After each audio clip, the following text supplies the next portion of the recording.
ராதே ராதே.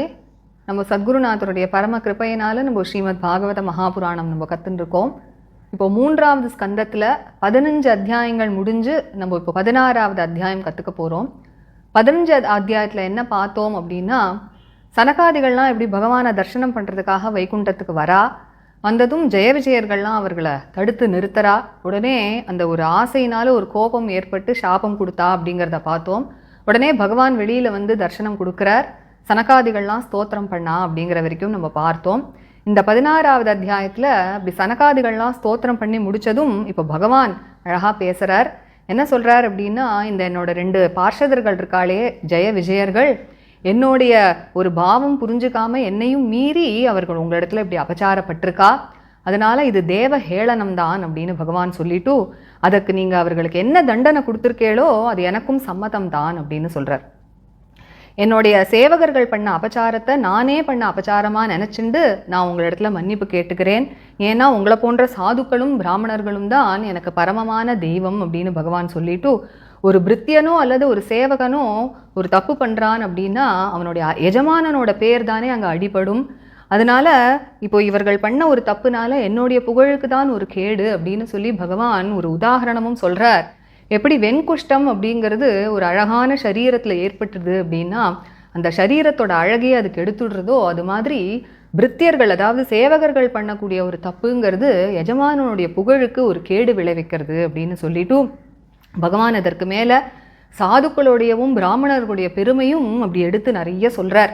பகவான் சொல்கிறார், எனக்கு என்ன ஒரு பெருமை இருக்குது அப்படின்னா, என்னுடைய குணங்களையும் என்னுடைய புகழையும் எல்லாரும் கேட்க கேட்க லோகத்தில் பாப்பிகள்லேருந்து ஆரம்பித்து எல்லாரும் அப்படி புனிதமாறா அப்படிங்கிற ஒரு பெருமை எனக்கு இருக்கு இல்லையா. அது எனக்கு எப்படி ஏற்பட்டிருக்கு அப்படின்னா, உங்களை போன்ற சாதுக்கள்னால தான் எனக்கு அத்தகைய பெருமை ஏற்பட்டிருக்கு. அதனால அப்படிப்பட்ட உங்களை போன்ற அந்த சாதுக்களுக்கு என்னோட இந்த 2 கைகள் இருக்கே, அது அபச்சாரப்பட்டா கூட நான் அந்த என்னோட 2 கைகளையும் கூட நான் துண்டிச்சு எறிவேன் அப்படின்னு பகவான் சொல்கிறார். சொல்லிட்டு சாதுக்களுக்கு சேவை பண்ணுறதுனால தான் எனக்கு ஒரு பெருமையே ஏற்பட்டிருக்கு. அது என்ன பெருமை அப்படின்னா, என்னுடைய சரணத்தில் இருக்கே அந்த தூளி, பாத தூளிங்கிறது எல்லா லோகங்களையும் பவித்திரமாக்குறது அப்படிங்கிற ஒரு புகழ் எனக்கு இருக்கே, அதுவே நான் சாதுக்களுக்கு சேவை பண்ணுறதுனால தான் எனக்கு ஏற்பட்டிருக்கு. அந்த ஒரு பெருமை எனக்கு இருக்கிறதுனால தான் சாக்ஷாத் ஸ்ரீதேவி எப்பொழுதும் என்னோட சரணத்தையே பற்றிண்டு இருக்கா.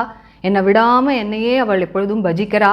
ஆனால் அவள் எப்படிப்பட்டவள் அப்படின்னா, பிரேக்ஷா லவார்த்த இதரே நியமான் வகந்தி அப்படின்னு மற்ற தேவர்கள்லாம் அவருடைய ஒரு கட்டாட்சம், ஒரு லவலேஷம் வேணும் அப்படிங்கிறதுக்காக எவ்வளவோ தபஸ்லாம் பண்ணுறா. இருந்தாலும் அவர்களெல்லாம் விட்டுட்டு ஸ்ரீதேவி எப்பொழுதும் என்னையே தான் பதிச்சுன்னு இருக்கா. இதற்கெல்லாம் காரணமே என்ன அப்படின்னா, உங்களை போன்ற சாதுக்களுக்கு நான் பண்ணுற சேவைதான் அப்படின்னு பகவான் ரொம்ப வினயமாக சொல்கிறார். அடுத்ததாக பகவான் சொல்கிறார், எனக்கு யஜ்ஞமூர்த்தி அப்படின்னு எனக்கு ஒரு பேர் இருக்குது இல்லையா, யாகத்தில் கொடுக்கக்கூடிய அந்த ஹவிஸெல்லாம் நான் ஏற்றுக்கிறேன் அப்படின்னு. ஆனால் அந்த யாகத்தில் கொடுக்கக்கூடிய ஹவிஸை கூட நான் அவ்வளோ ஆசையாக ஏற்றுக்கிறேனான்னு சொல்ல முடியாது. எதை நான் ரொம்ப ஆசையாக எடுத்துக்கிறேன் அப்படின்னா, உங்களை போன்ற பிராமணர்களுக்கும் சாதுக்களுக்கும் அப்படி பஞ்சபக்ஷ பரமான்னம் சமர்ப்பித்து அப்படி நெய் ஒழுக பாயசம் போன்ற அன்னங்களெல்லாம் கொடுக்கும் பொழுது நீங்கள் அதை ருசித்து எப்படி சாப்பிட்றீங்களோ அது மூலமாக நான் அதை சாப்பிட்றேன் அப்படின்னு சொல்லி. ஏன்னா உங்களை போன்ற பிராமணர்கள் தானே என்னுடைய முகம் அப்படின்னு சொல்லப்பட்டிருக்கு. அதனால உங்கள் மூலமாக அதை நான் தான் சந்தோஷமாக ஏற்றுக்கிறேன் அப்படின்னு பகவான் சொல்லி பிராமணர்களுடைய பெருமையை சொல்கிறான். எல்லா கர்மங்களையும் என்னிடத்துல அர்ப்பணம் பண்ணிட்டு எப்பொழுதுமே நிறைஞ்ச மனசோடு இருக்கக்கூடியவர்கள் அத்தகைய சாதுக்கள். அதனால் உங்களை போன்ற சாதுக்களுக்கு அபச்சாரம் பண்ணா அப்படின்னா அது எனக்கே பண்ண அபச்சாரம் தான் அப்படின்னு பகவான் சொல்கிறார். இன்னொரு பெருமை எனக்கு என்ன அப்படின்னா, என்னுடைய பாதத்தை நனைச்ச அந்த ஒரு ஜலம் இருக்கு இல்லையா, கங்கா தேவி, பரமசிவன்லேருந்து ஆரம்பித்து எல்லா லோகங்களையும் அது பாவனமாக்குறதுங்கிற பெருமை எனக்கு இருக்குது. அப்படிப்பட்ட நான் என்ன பண்ணுறேன் அப்படின்னா, உங்களை போன்ற சாதுக்களுடைய சரண தூளியை தான் நானே என்னோடய சிரஸில் நான் எப்பொழுதும் வகிக்கிறேன். அப்படி இருக்கிறச்சே லோகத்தில் யாரு தான் உங்களை போன்ற சாதுக்கள் இடத்துல அன்போடையும் மரியாதையோடையும் வினயத்தோடையும் நடந்துக்காமல் இருப்பா அப்படின்னு பகவான் சொல்கிறார். யார் என்னோடையவே சொரூபமாக இருக்கக்கூடிய உங்களை போன்ற சாதுக்களையும் பிராமணர்களையும் பசுமாட்டையும் யார் பேத திருஷ்டியோட பார்க்குறாளோ, என்னை காட்டிலும் வேற அப்படிங்கிற மாதிரி பார்த்து அவர்களை அவமரியாதை பண்ணுறாளோ அவர்களுக்கு என்ன ஆறுது அப்படின்னு பகவான் சொல்கிறான். யம தூதர்கள்லாம் இருக்காளே, அவர்கள்லாம் கழுகு போன்றவர்கள். அவர்களுடைய கூர்மையான அழகுனால அவர்களெல்லாம் கிழிச்சு அப்படி நரகத்தில் கொண்டு தள்ளுறா அப்படின்னு சொல்லி பகவான் சொல்கிறார். ஆனால் அதே சமயம் யார் உங்களை போன்ற சாதுக்கள் இடத்துல அப்படி வினயமாகவும் மரியாதையோடையும் அன்போடையும் நடந்துக்கிறாளோ, நீங்கள்லாம் கோச்சுண்டாலும் சரி திட்டினாலும் சரி அப்படி வினயத்தோட அன்பான வார்த்தைகள் பேசி உங்களை சமாதானப்படுத்துகிறாளோ, எப்படி அப்படின்னா ஒரு சின்ன குழந்தை இருக்கான், அப்பா கோச்சுண்டார் அப்படின்னா அன்பான வார்த்தைகள் சொல்லி சமாதானப்படுத்துவான் இல்லையா, அது மாதிரி யார் உங்களிடத்துல நடந்துக்கிறாளோ, நான் இப்போ எப்படி உங்களிடத்துல அன்போடு நான் உங்களை சமாதானப்படுத்துகிறேனோ அப்படி யார் நடந்துக்கிறாளோ அப்படிப்பட்டவர்கள் என்னை வசீகரிக்கிறா அப்படின்னு பகவான் சொல்கிறார். அவர்களால் நான் வசமாக்கப்படுறேன் அப்படின்னு சொல்லி இப்படி அவர்களுடைய பெருமையெல்லாம் எடுத்து சொல்லிட்டு இப்போ பகவான் சொல்கிறார், இந்த 2 பேரும் இருக்காளே ஜெய விஜயர்கள், என்னுடைய இந்த ஒரு அபிப்பிராயமும் பாவமும் இதெல்லாம் புரிஞ்சுக்காமல் உங்களிடத்துல இப்படி அபச்சாரப்பட்டிருக்கா, அதனால நீங்கள் அவர்களுக்கு என்ன தண்டனை கொடுத்துருக்கேளோ அது எனக்கும் சம்மதம்தான். அதனால சீக்கிரமே நீங்கள் கொடுத்த சாபத்தை அவர்கள் அனுபவிச்சுட்டு திரும்பவும் கூடிய சீக்கிரமே இந்த லோகத்துக்கே அவர்கள் திரும்பி என்னை அடையட்டும் அப்படிங்கிற மாதிரி நீங்கள் சங்கல்பிச்சேள் அப்படின்னா அது நான் எனக்கே பண்ண ஒரு அனுகிரகமாக நான் எடுத்துக்கிறேன் அப்படின்னு பகவான் அழகாக சொல்கிறார். இந்த பகவானுடைய அழகான பேச்சை கேட்டுட்டு இருந்தா இல்லையா சனகாதிகள், அவர்களுக்கு எப்படி இருந்தது அப்படின்னா வேத மந்திரங்களெல்லாம் அப்படியே சொன்னால் காதுக்கு எப்படி இனிமையாக இருக்குமோ அந்த மாதிரி இருந்துதான் பகவான் பேசினது. கோபத்தினால அவர்களுடைய மனசு இப்போ கலங்கி இருக்கு இல்லையா, அதனால பகவானோட பேச்சு அவர்களுக்கு அத்தகைய ஒரு அமிர்தம் போல இருந்துதாம். கேட்டு கேட்டு அவர்களுக்கு திருப்தியே ஏற்படலை. பகவான் சுருக்கமாக தான் பேசினார், இருந்தாலும் காதை திறந்து வச்சு கேட்டுட்டே இருந்தாலாம் சனகாதிகள். இருந்தாலும் பகவானுடைய பேச்சோடைய ஆழம் அவர்களால் புரிஞ்சுக்க முடியலையாம். என்ன அப்படின்னா என்ன சொல்ல வரார் பகவான், என்ன நினைக்கிறார் அப்படிங்கிறது புரியலையாம். நம்மளை புகழறாரா இல்லைனா நம்ம சாபம் கொடுத்தோமே அது தப்புன்னு நினைக்கிறாரா என்னன்னு தெரியலையே அப்படின்னு அவர்களே ஒரு சமயம் குழம்பி நிற்கிறா. இருந்தாலும் பகவானுடைய அந்த ஒரு தர்சனம், அவனுடைய பேச்சு இதனாலலாம் அப்படி பரம சந்தோஷம் அடைஞ்சு அப்படி புலகாங்கிதம் அடைஞ்சாலாம் சனகாதிகள். இப்போ அவர்கள் திரும்பவும் பகவான் இடத்துல பேச ஆரம்பிக்கிறா. அப்படி இந்த 15வது ஸ்லோகத்தோடு நம்ம இந்த செஷனில் நிறுத்திண்டு இதற்கு மேலே சனகாதிகள் என்ன பேசினா அப்படிங்கிறத நம்ம அடுத்த செஷனில் கற்றுப்போம். ராதே ராதே. गोपिका जीवनस्मरणं गोविन्द गोविन्द सद्गुरुनाथ महाराज की जय। कलये सुन्दराकारं सदैकप्रियदर्शनम् अज्ञाननाशकं देवं सद्गुरुं मुरलीधरं मुरलीमण्डितकरकमलं मुनिजनमोहनं व्यत्यस्तपादं वनमालाधारिणं प्रेमभक्तमण्डलनित्यकीर्तितं श्रीप्रेमिकवरदम् आश्रयेऽहम्। जन्माद्यस्य यतोऽन्वयादितरतश्चार्तेष्वभिज्ञस्वराट् तेने ब्रह्महृदायादिकवये मुह्यन्ति यत्सूरयः। तेजो वारिमृदां यथा विनिमयो यत्र त्रिसर्गो मृषा धाम्ना स्वेन सदा निरस्तकुहकं सत्यं परं धीमहि। धर्मः प्रोज्झितकैतवोऽत्र परमो निर्मत्सराणां सतां वेद्यं वास्तवमत्र वस्तु शिवदं तापत्रयोन्मूलनं। श्रीमद्भागवते महामुनिकृते किं वा परैरीश्वरः सद्यो हृद्यवरुध्यतेऽत्र कृतिभिः शुश्रूषुभिस्तत्क्षणात्। निगमकल्पतरोर्गलितं फलं शुकमुखादमृतद्रवसंयुतं पिबत भागवतं रसमालयं मुहुरहो रसिका भुवि भावुकाः। यं प्रव्रजन्तमनुपेतमपेतकृत्यं द्वैपायनो विरहकातराजुहाव। पुत्रेति तन्मयतया तरवोऽभिनेदुः तं सर्वभूतहृदयं मुनिमानतोऽस्मि। यस्वानुभावमखिल श्रुतिसारमेकम् अध्यात्मदीपम् अतितितीर्षतां तमोऽन्धम्। संसारिणां करुणयाः पुराणगुह्यं तं व्याससूनुमुपयामि गुरुं मुनीनां। नारायणं नमस्कृत्य नरं चैव नरोत्तमं देवीं सरस्वतीं व्यासं ततो जयमुदीरयेत्। कृष्णाय वासुदेवाय देवकीनन्दनाय च नन्दगोपकुमाराय गोविन्दाय नमो नमः। कृष्णाय वासुदेवाय हरये परमात्मने प्रणतक्लेशनाशाय गोविन्दाय नमो नमः। नाम संकीर्तनं यस्य सर्वपापप्रणाशनं प्रणामो दुःखशमनः तं नमामि हरिं परम्। गोपिका जीवनस्मरणं गोविन्द गोविन्द सद्गुरु महाराज की जय। अथ षोडशोऽध्यायः ब्रह्मोवाच ब्रह्मोवाच इति तद्गृणतां तेषाम् इति तद्गृणतां तेषाम् इति तद्गृणतां तेषां मुनीनां योगधर्मिणां मुनीनां योगधर्मिणां प्रतिनन्द्य जगादेदं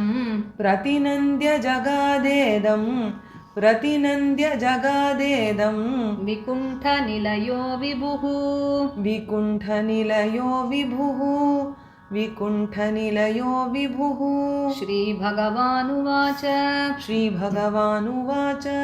एतौ तौ पार्षदौ मह्यम्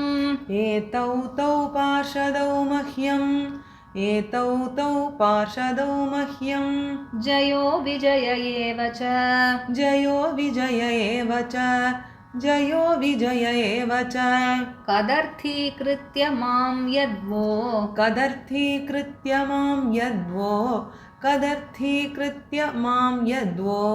बह्वक्राताम् अतिक्रमम्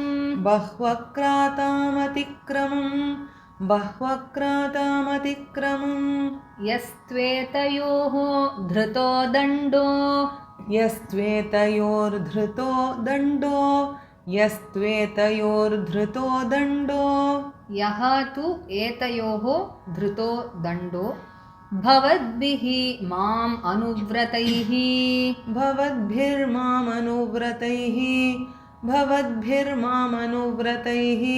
स एव अनुमतोऽस्माभिः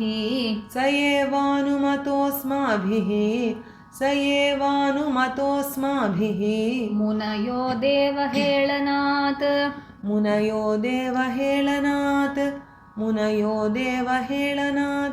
तद्वः प्रसादयाम्यद्य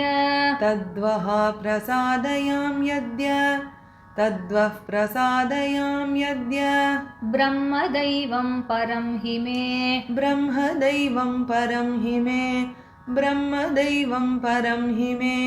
तद्धीत्यात्मकृतं मन्ये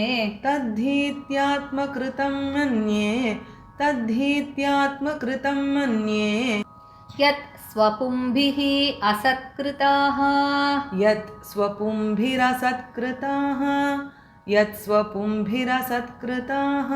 यन्नामानि च गृह्णाति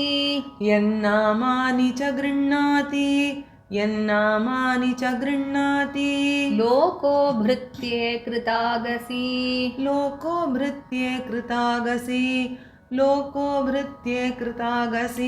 सो असाधुवादः तत्कीर्तिम्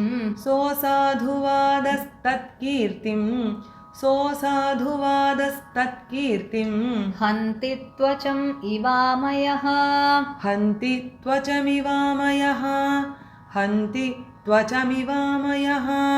यस्यामृतामलयशः श्रवणावगाहः यस्य अमृत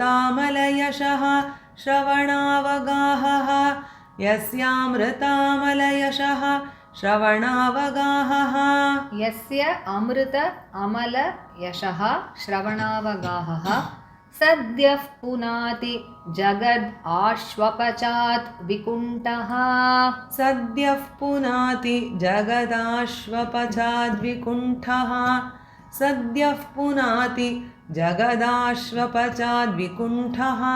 सोऽहं भवद्भ्य उपलब्ध सुतीर्थकीर्तिः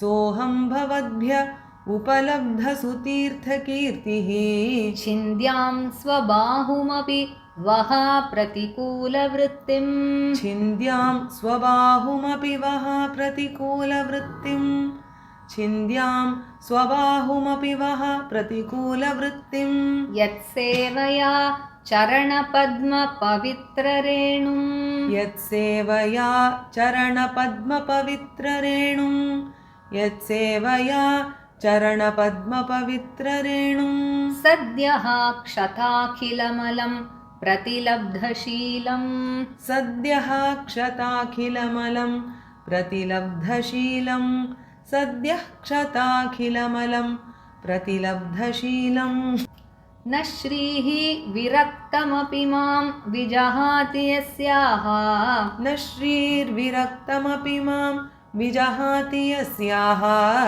न श्रीर्विरक्तमपि मां विजहाति यस्याः प्रेक्षालवार्थ इतरे नियमान् वहन्ति प्रेक्षालवार्थ इतरे नियमान् वहन्ति प्रेक्षालवार्थ इतरे नियमान् वहन्ति नाहं तथाद्मि यजमानहविर्विताने नाहं तथाद्मि यजमानहविर्विताने नाहं तथाद्मि यजमानहविर्विताने श्चोतद्घृतप्लुतम् अदन्हुतभुं मुखेन श्चोतघृतप्लुतमदन् हुतभुङ्मुखेन श्चोतघृतप्लुतमदन् हुतभुङ्मुखेन यद्ब्राह्मणस्य मुखतः चरतोऽनुघासं यद्ब्राह्मणस्य मुखतश्चरतोऽनुघासं यद्ब्राह्मणस्य मुखतश्चरतोऽनुघासं तुष्टस्य मयि अवहितैः निजकर्मपाकैः तुष्टस्य मयि अवहितैर्निजकर्मपाकैः तुष्टस्य मयि अवहितैर्निजकर्मपाकैः येषां बिभर्मि अहम् अखण्डविकुण्ठयोग येषां बिभर्म्यहमखण्ड विकुण्ठयोग येषां बिभर्म्यहमखण्ड विकुण्ठयोग मायाविभूतिः अमलाङ्घ्रिरजः किरीटैः मायाविभूतिरमलाङ्घ्रिरजः किरीटैः मायाविभूतिरमलाङ्घ्रिरजः किरीटैः विप्रांस्तु को न विषहेत यदर्हणाम्बः विप्रांस्तु को न विषहेत यदर्हणाम्भः विप्रांस्तु को न विषहेत यदर्हणाम्भः सद्यः पुनाति सह चन्द्रललामलोकान् सद्यः पुनाति सह चन्द्रललामलोकान् सद्यः पुनाति सह चन्द्रललामलोकान् ये मे तनूः द्विजवरान् दुहतीः मदीया ये मे तनूर्द्विजवरान् दुहतीर्मदीया ये मे तनूर्द्विजवरान् दुहतीर्मदीया भूतानि अलब्धशरणानि च भेदबुद्ध्या भूतान्यलब्धशरणानि च भेदबुद्ध्या भूतान्यलब्धशरणानि च भेदबुद्ध्या द्रक्ष्यन्ति अघक्षतदृशो ह्यहिमन्यवस्तान् द्रक्ष्यन्ति अघक्षतदृशो ह्यहिमन्यवस्तान् द्रक्ष्यन्त्यघक्षतदृशो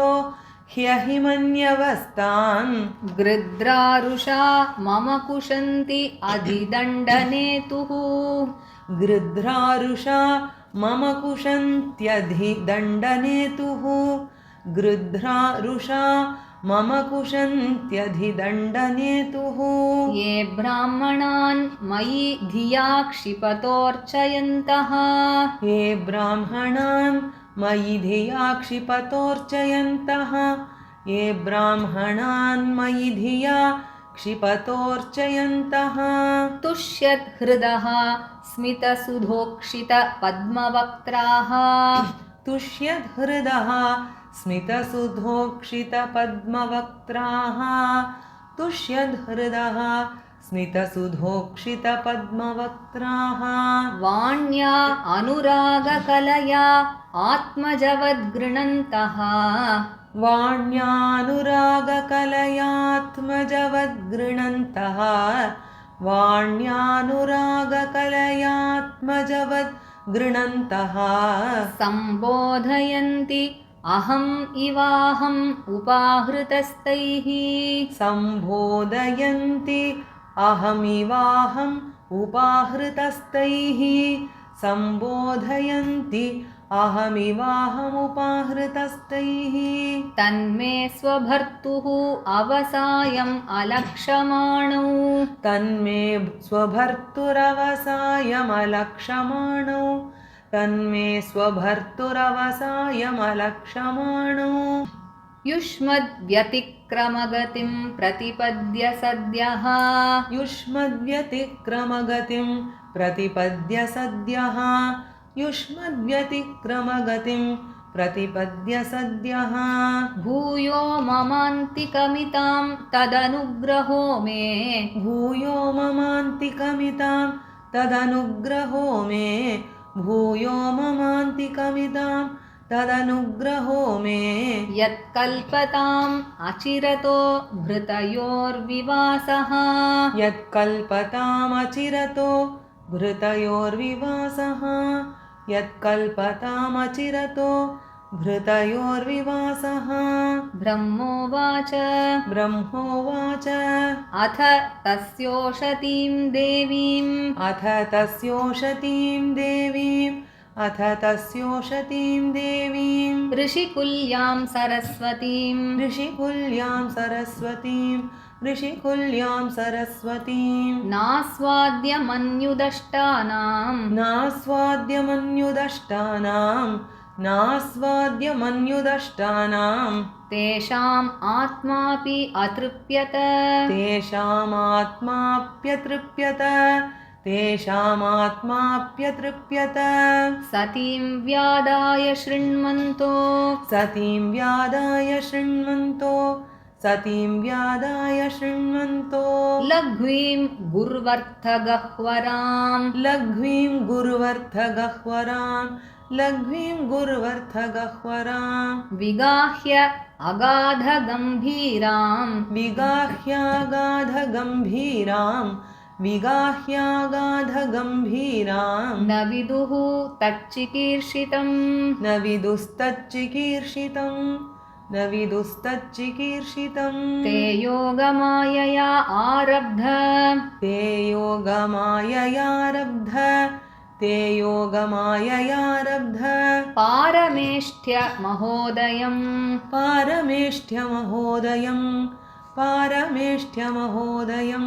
प्रोचुः प्राञ्जलयो विप्राः प्रोचुः प्राञ्जलयो विप्राः प्रहृष्टाः क्षुभितत्वचः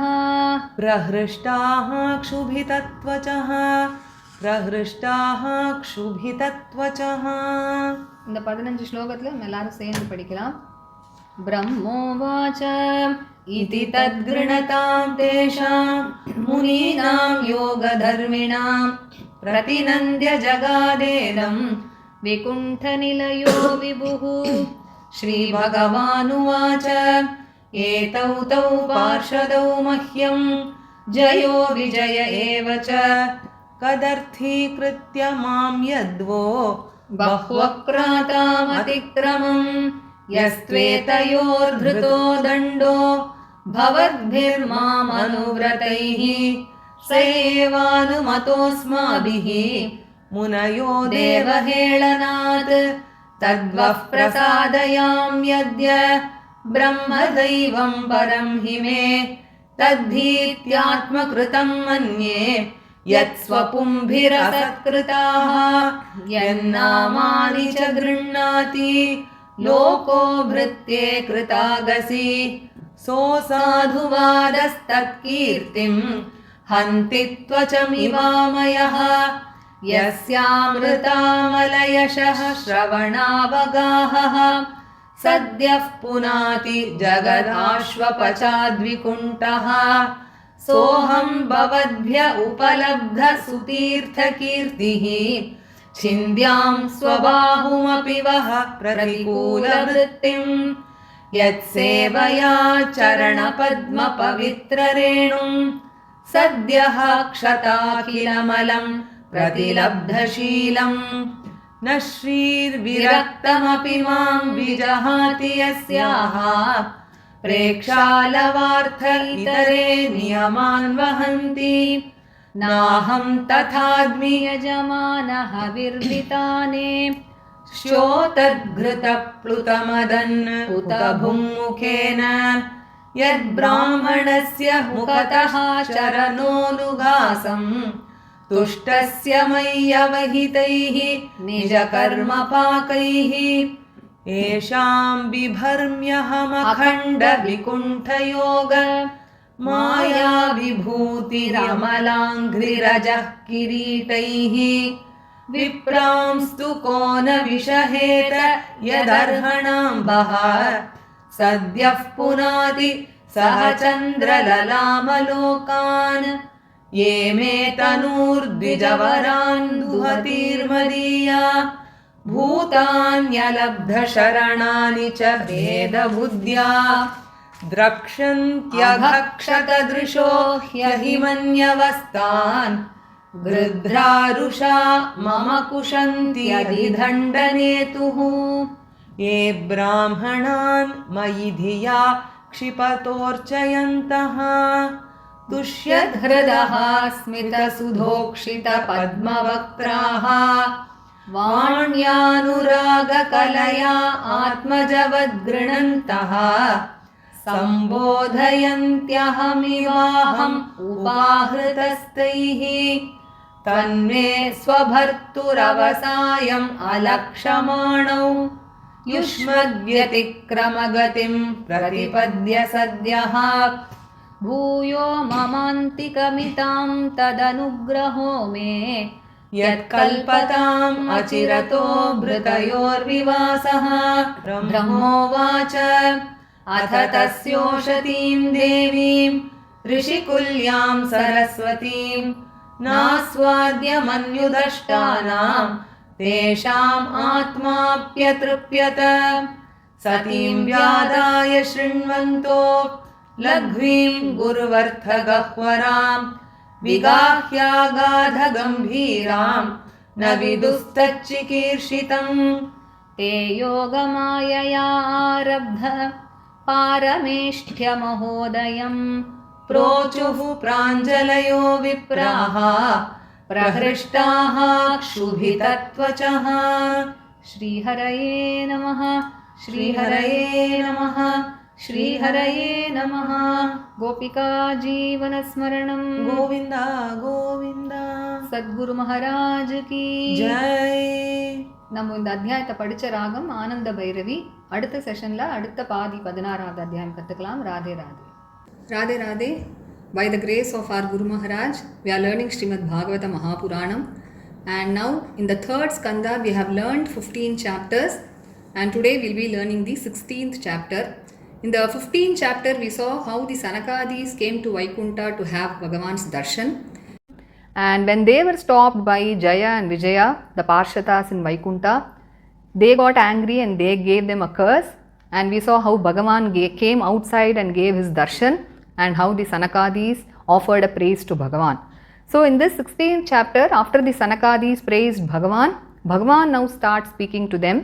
He says, these two Parshadas, Jaya and Vijaya of mine, they have done apachara to you even without knowing my bhava. So whatever shapa or curse we have given them, I also approve of that. Bhagavan says, whatever apachara my servants have done to you, I consider it as the apachara that I myself have done, and so I beg your pardon, he says, because you sadhus are the supreme deity for me.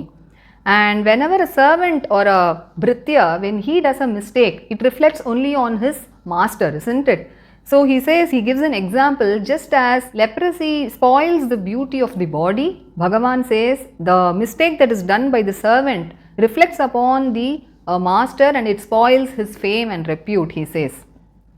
And then Bhagavan goes on to narrate the glories of the sadhus and Brahmins. He says, I have a great glory, that is, whenever somebody sings my praises, it purifies the entire world, including all the sinners. And that glory of mine is because of you sadhus, because you sadhus always praise me. I have such a glory. And so if even my both arms were to do some apachara to sadhus like you, I would not even hesitate to cut off these arms, chop off these arms, Bhagavan says.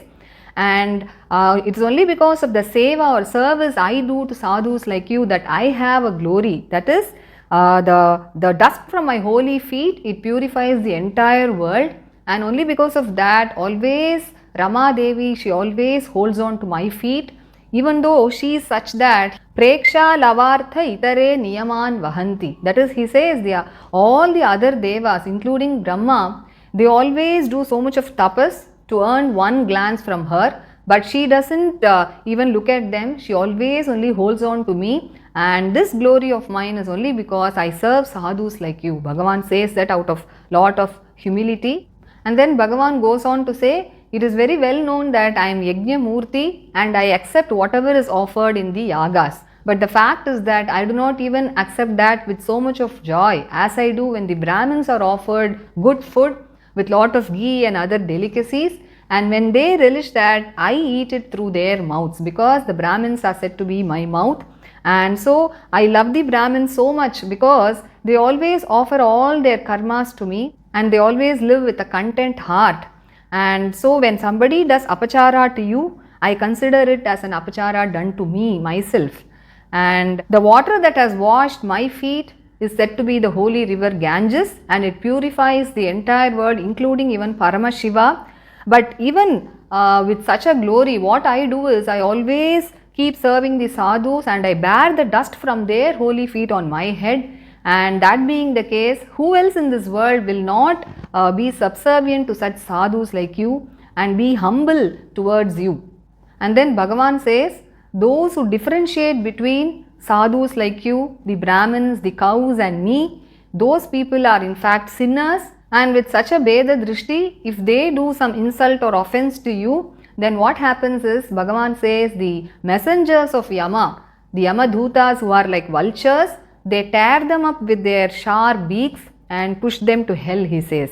Whereas on the other hand, those who behave with extreme humility to sadhus like you, even if you reprimand them or get angry with them, if they try to pacify you with sweet words, like how a son would do his father when he is angry, or like how I am doing now to you, such people, I am very, very pleased with them, and in fact, I even come under their control, Bhagavan says. And now Bhagavan concludes by telling, these two Parshadas of mine, Jaya and Vijaya, they have not understood all these bhava of mine and they have done apachara to you. So let them undergo the curse that you have given them and let them come back to this world very soon after experiencing the curse, and let them come back to my feet again. So if you will it so, then I shall take that as a great anugraha that is done to me myself, Bhagavan says. And now when the Sanakadis heard this beautiful speech of Bhagavan, they felt so happy. They felt as if they were hearing Vedic mantras, which is so pleasing to the ears. And since their heart was agitated because of anger, Bhagavan's words were so soothing to their hearts and ears, and they were not at all satiated listening to Bhagavan's nectarine words.